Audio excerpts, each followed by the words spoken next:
Hi friends, welcome to text civil. ഇപ്പോൾ കുറച്ച് ക്ലാസ്സുകളായിട്ട് ഡിസ്കസ് ചെയ്തുകൊണ്ടിരിക്കുന്നത് എഞ്ചിനീയറിംഗ് ഡ്രോയിങ് എന്ന ടോപ്പിക്കാണ്. ജനുവരിയിൽ നടക്കാൻ പോകുന്ന ഓവർസിയർ എക്സാംസിനൊക്കെ യൂസ്ഫുൾ ആയിട്ടൊരു ടോപ്പിക്കാണ് എഞ്ചിനീയറിംഗ് ഡ്രോയിങ് എന്ന് പറയുന്നത്. Stencils is used to write letters and numerals. ലെറ്റേഴ്സും ന്യൂമറൽസൊക്കെ എഴുതാൻ വേണ്ടി യൂസ് ചെയ്യുന്ന ഒരു ഇൻസ്ട്രുമെൻ്റാണ് സ്റ്റെൻസിൽ എന്ന് പറയുന്നത്. നമുക്കറിയാം, നമ്മൾ ചെറിയ ക്ലാസ്സിലൊക്കെ നമ്മൾ ചെറിയ സ്കെയിലൊക്കെ വരുന്ന സർക്കിളും ഒരുപാട് പിക്ചേഴ്സൊക്കെ വരുന്ന ഒരു നമ്മൾ സ്റ്റെൻസിലെന്നും പറഞ്ഞ് ചെറിയ ക്ലാസ്സുകളിലായിട്ട് എല്ലാവരും കണ്ടിട്ടുള്ളതായിരിക്കും. അപ്പോൾ അത് തന്നെയാണ് സ്റ്റെൻസിൽ എന്ന് പറയുന്നത്. When the sum of the two adjacent angles are equal to 180 degree, which is called supplementary angle. രണ്ട് അഡ്ജസ്റ്റൻ്റ് ആംഗിൾസിൻ്റെ സമ്മ് ഈക്വൽ ടു 180 ഡിഗ്രി ആണെങ്കിൽ അങ്ങനെയുള്ള ആംഗിളാണ് സപ്ലിമെൻ്ററി ആംഗിൾ എന്ന് പറയുന്നത്. Teakwood is used to make wooden T square. Wooden T square ഉണ്ടാക്കാൻ വേണ്ടി use ചെയ്യുന്നത് വുഡ് എന്ന് തേക്കുഡാണ്. ടി സ്ക്വയർ ഉണ്ടാക്കാൻ വേണ്ടി യൂസ് ചെയ്യുന്ന would തേക്കുഡാണ്. The major axis of an ellipse is the line passing through the foci and terminated by the ellipse. എലിപ്സിൻ്റെ major axis എന്ന് പറയുന്നത് ഫോക്കയിലൂടെയും അതുപോലെ തന്നെ എലിപ്സിൽ ടെർമിനേറ്റ് ചെയ്യുന്ന ആ ഒരു പോയിൻ്റാണ് മേജർ ആക്സിസ് ഓഫ് എലിപ്സ് എന്ന് പറയുന്നത്. Line passing through the foci and terminated by the ellipse. A line which are perpendicular to horizontal lines are called vertical lines. Horizontal ലൈൻസിന് പെർപെൻഡിക്കുലറായിട്ട് വരുന്ന ലൈൻസിനെയാണ് വെർട്ടിക്കൽ ലൈൻസ് എന്ന് പറയുന്നത്. Diagonal scale is used to measure 3 dimensions. 3 dimensions ഒക്കെ measure ചെയ്യാൻ വേണ്ടി use ചെയ്യുന്ന സ്കെയിലാണ് ഡയഗണൽ സ്കെയിൽ എന്ന് പറയുന്നത്. 4-sided figure having no parallel side but may have two its sides equal is called trapezium. അപ്പം ട്രപ്പീസിയം എന്ന് പറയുന്നത് ഒരു 4-sided ഫിഗറാണ്. പാരലൽ സൈഡൊന്നും ഉണ്ടാകത്തില്ല. അതുപോലെ തന്നെ രണ്ട് സൈഡ് ഈക്വൽ ആയിരിക്കും. അങ്ങനെയുള്ള ഒരു ഫിഗറാണ് ട്രപ്പീസിയം എന്ന് പറയുന്നത്. When a cone is cut off by a plane inclined to its base but not passing through base and the portion obtained after removing the part containing the apex is truncated cone. First time of കോണും കഴിഞ്ഞ ക്ലാസ്സിലൊക്കെ discuss ചെയ്തിട്ടുണ്ട്. അപ്പോൾ video കാണാത്തവർ കാണാൻ ശ്രമിക്കുക. അപ്പോൾ ഈ ബേസിന് ഇൻക്ലൈനായിട്ട് കട്ട് ചെയ്യും. കോണിൽ ബേസിന് ഇൻക്ലൈനായിട്ട് കട്ട് ചെയ്യും. പക്ഷേ ബേസിലോട്ട് പാസ് ചെയ്ത് പോകത്തില്ല. എന്നിട്ട് നമുക്ക് ആ റിമൂവിങ് പാർട്ട് കഴിയുന്നത് അപ്പെക്സ് ഉള്ള ആ പാർട്ട് മാറ്റുമ്പോൾ നമുക്ക് കിട്ടുന്ന ആ ഒരു പോർഷനാണ് truncated and the portion obtained after removing the part containing the apex ഉള്ള ആ ഒരു പാർട്ട് റിമൂവ് ചെയ്ത് കഴിഞ്ഞതിന് ശേഷം കിട്ടുന്ന ആ ഒരു പോർഷനെയാണ് ട്രങ്കേറ്റഡ് കോൺ എന്ന് പറയുന്നത്. The ratio between perimeter and diameter of a circle is pi. പെരിമീറ്ററിൻ്റെയും സർക്കിളിൻ്റെ ഡയമീറ്ററിൻ്റെ റേഷ്യോ എന്ന് പറയുന്നത് പൈ ആണ്.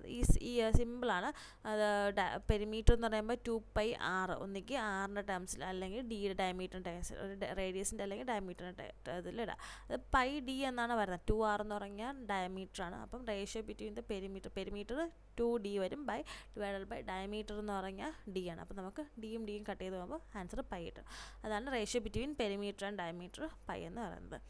The eccentricity of a hyperbola is greater than 1. ഹൈപ്പർബോളയുടെ eccentricity value greater than 1 ആയിരിക്കും. The ratio between isometric length and true length is 0.816:1. അതായത് isometric ലെങ്തിൻ്റെയും true ലെങ്തിൻ്റെയും റേഷ്യോ എന്ന് പറയുന്നത് 0.816:1 ആണ്.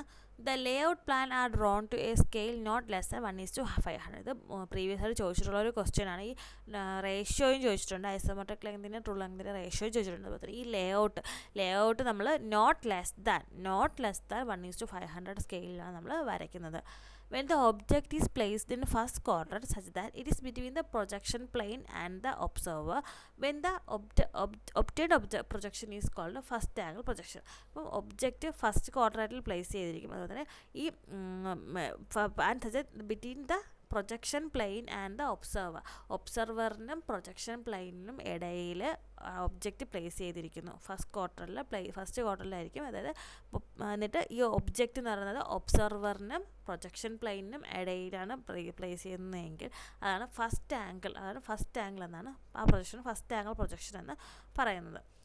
In isometric projection, all horizontal edges are drawn as 30 degree inclined line to horizontal lines. Isometric projection എന്ന് പറഞ്ഞാൽ horizontal edges, എല്ലാ horizontal എഡ്ജസും വരയ്ക്കുന്നത് ഹൊറിസോണ്ടൽ ലൈൻ 30 ഡിഗ്രി ഇൻക്ലൈൻഡ്, അത് ഹൊറിസോണ്ടൽ ലൈനിൽ 30 ഡിഗ്രി ഇൻക്ലൈൻ ചെയ്തിട്ടായിരിക്കും ഹൊറിസോണ്ടൽ എഡ്ജസ് എല്ലാം ഐസോമെട്രിക് പ്രൊജക്ഷനിൽ വരയ്ക്കുന്നത്. Oblique stroke is drawn as a short line inclined at 45 degree. ഇത് important ആണ്. ഒബ്ലിക് സ്ട്രോക്ക് വരയ്ക്കുന്നതെന്ന് പറഞ്ഞാൽ ഒരു ഷോർട്ട് ലൈനാണ്, 45 ഡിഗ്രി ഇൻക്ലൈൻ ചെയ്തിട്ടുള്ളൊരു ഷോർട്ട് ലൈനാണ് ഒബ്ലിക് സ്ട്രോക്ക് എന്ന് പറയുന്നത്. The original indication is drawn as a small open circle of size 3 mm diameter. നമ്മൾ ഡ്രോയിങ്ങിൽ നമ്മൾ ഒറിജിനെ ഇൻഡിക്കേറ്റ് ചെയ്യുന്ന ഒരു ചെറിയ കുഞ്ഞ് സർക്കിൾ നമ്മൾ വരയ്ക്കണം. ആ സർക്കിൾ 3 mm ഡയമീറ്ററുള്ള സർക്കിളാണ്. അത് ഇമ്പോർട്ടൻ്റ് ആണ്, ചോദിച്ചിട്ടുള്ളൊരു ക്വസ്റ്റ്യൻ.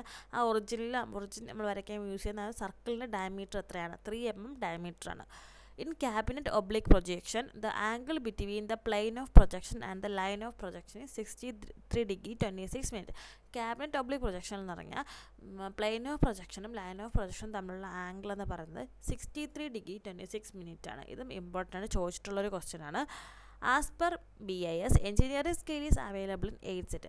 BIS അനുസരിച്ച്, bureau of Indian Indian stand അനുസരിച്ച് എഞ്ചിനീയറിംഗ് സ്കെയിൽ 8 എണ്ണം ഉണ്ട്. നമുക്ക് M1, M2, M3, M4, M5, M6, M7, M8 എന്ന് 8 സെറ്റ് ഉണ്ട്. അതിൽ ഓരോരോ റേഷ്യോ ഉണ്ട്. ഇതിൻ്റെ ഓരോ 1:1, 1:2 അങ്ങനെ 1:2, 1:5, 1:10, 1:550, 100 അങ്ങനെ 1:200, 400, 1:1000 അങ്ങനെ 2000 അങ്ങനെ കുറച്ച് ഇതുണ്ട്. അതിന് ലാസ്റ്റ് ഈ വീഡിയോയുടെ ലാസ്റ്റ് ഞാൻ പറയാൻ്റെ ഒരു ചെറിയൊരു ടാബ്ലർ കോളം ഞാൻ പറഞ്ഞുതരാം. അതിൻ്റെ engineer skill M1 to M8 വരെ ഉള്ളതിൻ്റെ. അപ്പം വീഡിയോ മുഴുവനായിട്ട് കാണാൻ ശ്രമിക്കാം. In orthographic projection, the horizontal plane is rotating 90 degree in clockwise direction to get plan and elevation in one surface. Orthographic projectionൽ horizontal plane 90 ഡിഗ്രിയിൽ clockwise directionൽ rotate ചെയ്താൽ മാത്രമേ നമുക്ക് പ്ലാനും എലിവേഷനും നമുക്കൊരു സർഫസിൽ കിട്ടുകയുള്ളൂ. 2-point perspective is also known as angular perspective. 2-point perspectiveനെ angular perspective എന്നാണ് പറയുന്നത്. If an angle which is less than 90 degree is called acute angle. 90 ഡിഗ്രിയേക്കാളും ചെറിയ ആംഗിളിനാണ് അക്യൂട്ട് ആംഗിൾ എന്ന് പറയുന്നത്. 90 ഡിഗ്രിയാണ് കൂടുതലുള്ള ആംഗിളിനെ ഒബ്റ്റ്യൂസ് ആംഗിൾ എന്ന് പറയും. To prevent warping of the board, battens are cleated at its back. നമ്മൾ ഈ ബോർഡ് ഡ്രോയിങ് ബോർഡിൻ്റെ ബാക്കിൽ ബാറ്റേൺസ് ക്ലീറ്റ് ചെയ്തതെന്ന് വെച്ചാൽ വാർപ്പിംഗ് പ്രിവെൻറ്റ് ചെയ്യാൻ വേണ്ടിയാണ് ബാറ്റേൺസ് ഡ്രോയിങ് ബോർഡിൻ്റെ ബാക്ക് സൈഡിൽ ക്ലീറ്റ് ചെയ്ത് വെച്ചിരിക്കുന്നത്. T-square are designated by its blade length. നമ്മൾ കഴിഞ്ഞ ക്ലാസ്സിൽ പറഞ്ഞത് T-square നമ്മൾ ബ്ലേഡ് ലെങ്ത് വെച്ചാണ് പറയുന്നത്. അപ്പം T-square ബ്ലേഡ് ലെങ്ത് വെച്ചാണ് T-square ഡെസിഗ്നേറ്റ് ചെയ്തിരിക്കുന്നത്. T-square ഹെഡ് ഉണ്ട്, ബ്ലേഡ് ഉണ്ട് പറഞ്ഞിട്ടുണ്ടായിരുന്നു. കഴിഞ്ഞ ക്ലാസ്സിലൊക്കെ ഡിസ്കസ് ചെയ്തിട്ടുണ്ടായിരുന്നു. അപ്പോൾ കഴിഞ്ഞ ക്ലാസ്സിലെ വീഡിയോസ് കാണാത്തവരാണെങ്കിൽ ഇത് കാണാൻ ശ്രമിക്കുക. ബേസിക്കായിട്ടുള്ള കുറേ കാര്യങ്ങൾ ആദ്യം മുതലുള്ള വീഡിയോസിൽ പറയുന്നുണ്ട്. അപ്പോൾ ആദ്യം മുതലേ വാച്ച് ചെയ്യാൻ നോക്കുക. The continuous dimensioning is also known as chain dimensioning. ഇത് പ്രീവിയസ് ആയിട്ട് ഒരു 3rd ഗ്രേഡ് എക്സാമിന് ചോദിച്ചൊരു ക്വസ്റ്റ്യൻ ആണ്. കണ്ടിന്യൂസ് ഡയമെൻഷൻ എന്ന് പറയുന്നത് ചെയിൻ ഡയമെൻഷനിങ് ആണ്. The projection of sphere in all direction will be circle. സ്പിയറിൻ്റെ പ്രൊജക്ഷൻ എല്ലാ ഡയറക്ഷനിലും സ്പിയറിൻ്റെ പ്രൊജക്ഷൻ എന്ന് പറയുന്നത് എപ്പോഴും സർക്കിൾ തന്നെയായിരിക്കും. Centre of the superscript circle is called circumcentre. Superscript സർക്കിളിൻ്റെ സെൻറ്റർ എന്ന് പറഞ്ഞാൽ സെൻറ്ററിന് സർക്കം സെൻറ്റർ എന്ന് പറയുന്നത്. The most common tool used for drawing circle is compass. Circle വരയ്ക്കാൻ വേണ്ടി നമ്മൾ ഡ്രോയിങ്ങിൽ യൂസ് ചെയ്യുന്ന ഏറ്റവും കോമൺ ആയിട്ട് യൂസ് ചെയ്യുന്ന ഒരു ടൂൾ എന്ന് പറയുന്നതാണ് കോമ്പസ് എന്ന് പറയുന്നത്. When a right angle triangle revolves about one of its sides forming a cone. ഒരു റൈറ്റ് ആംഗിൾ ട്രയാങ്കിൾ ഒരു സൈഡ് വെച്ച് റിവോൾവ് ചെയ്യുമ്പോൾ നമുക്ക് കിട്ടുന്നത് കോണായിരിക്കും. A solid having 6 regular square faces is called cube or hexahedron. ഒരു solid 6 regular square faces ഉള്ളൊരു സോളിഡ്സിനെയാണ് cube അല്ലെങ്കിൽ ഹെക്സാഹെഡ്രൺ എന്ന് പറയുന്നത്. The process of unfolding all the surface of an object on a plane is called development of surface. ഒരു പ്ലെയിനിൽ ഒബ്ജക്റ്റിൻ്റെ എല്ലാ സർഫസും unfold ചെയ്യുന്ന ആ ഒരു പ്രോസസ്സിനെയാണ് ഡെവലപ്മെൻറ്റ് ഓഫ് സർഫസ് എന്ന് പറയുന്നത്. The length of a straight line between 2 points on the curve passing through the center is called diameter. Diameter എന്ന് പറയുന്നത് സെൻറ്ററിൽ കൂടെ പാസ് ചെയ്യുന്ന ഒരു സ്ട്രെയിറ്റ് ലൈൻ. ആ സ്ട്രെയിറ്റ് ലൈൻ 2 പോയിൻറ്റ്സിന് ഇടയിലുള്ള ആ ഒരു ലെങ്ത്, ആ ഒരു ഡിസ്റ്റൻസ്, ആ ഒരു 2 പോയിൻറ്റ്സിനുള്ള ആ ഒരു ലെങ്തിനാണ് ഡയമീറ്റർ എന്ന് പറയുന്നത്. അത് സെൻറ്ററിൽ കൂടെ തന്നെ പാസ് ചെയ്ത് പോയിരിക്കണം. അത് ആ സെൻറ്ററിൽ കൂടെ പാസ് ചെയ്ത് പോകുന്ന ആ ഒരു സ്ട്രെയിറ്റ് ലൈനിൻ്റെ ലെങ്ത്, 2 പോയിൻറ്റ് ഇടയിലുള്ള ആ ഒരു ലെങ്തിനെയാണ് ഡയമീറ്റർ എന്ന് പറയുന്നത്. അപ്പോൾ ഈ കാണുന്ന ടേബിളർ കോളമാണ് ഞാൻ പറഞ്ഞിട്ടുണ്ടായിരുന്നത്. എഞ്ചിനീയർ സ്കെയിൽ 8 സെറ്റ് ഉണ്ട്. അപ്പോൾ അതാണ് ഈ M1, M2, M3, M4, M5, M6, M7 and M8. Important ആണ്. ചിലപ്പോൾ ഏതെങ്കിലും ചോദിക്കാം 1:10 to 1:20 ഏത് സ്കെയിലിൻ്റെ അപ്പോൾ M3 ഡെസിഗ്നേഷൻ ഏതാണ് M3.